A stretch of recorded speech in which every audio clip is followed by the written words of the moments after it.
Gloria Milimu, KTN, Nairobi. Thank you, Gloria, for that. Now, just an update from the National Police Service. They've sent a statement, and they say that it wishes to update the public following today's protest dubbed Saba Saba. It says it commends majority of Kenyans for being law-abiding and heeding the call to maintain law and order.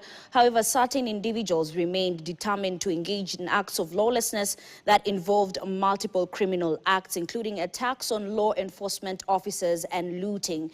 They further say that preliminary reports indicate that so far there are 11 fatalities. Number of injured police officers are at 52, 11 injured civilians. Damaged police vehicles are at 12, damaged government vehicles 3, damaged civilian vehicles 4, and the total number of arrests made are 567. Further arguing that each reported incident will be subjected to further investigations in accordance to the law. That is what we are getting from the National Police Service. But moving on what was promised to be a normal working day, Nairobi woke up to a city on lockdown.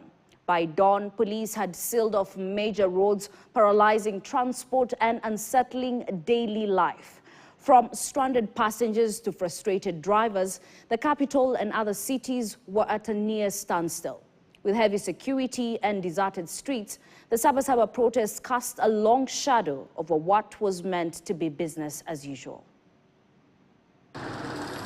By 4 a.m., police had already taken positions across Nairobi, erecting roadblocks at key entry points.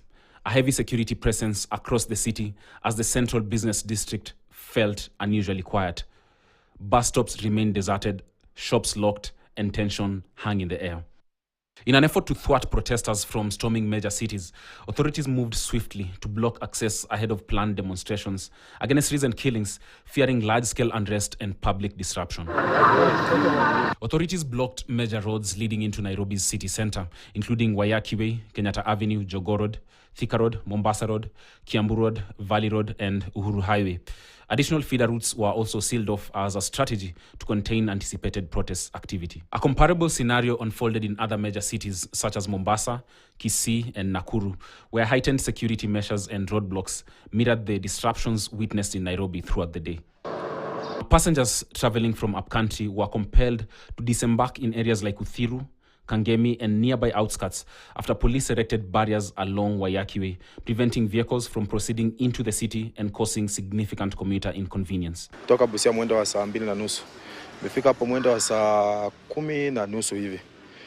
Fika hapo Kangemi, tukaambiwa hakuna kupita.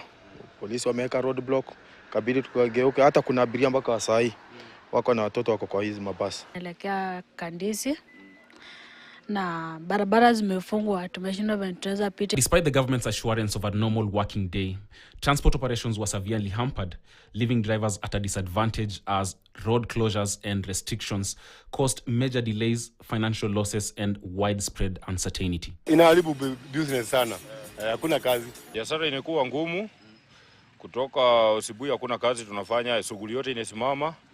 Na mimi ombi langu kwa rais ajaribu kukaa na vijana chini aongeleze. Just like last week, razor wires were placed around strategic government facilities like Parliament and State House to prevent protesters from accessing the areas. Kelly Boss, KTN.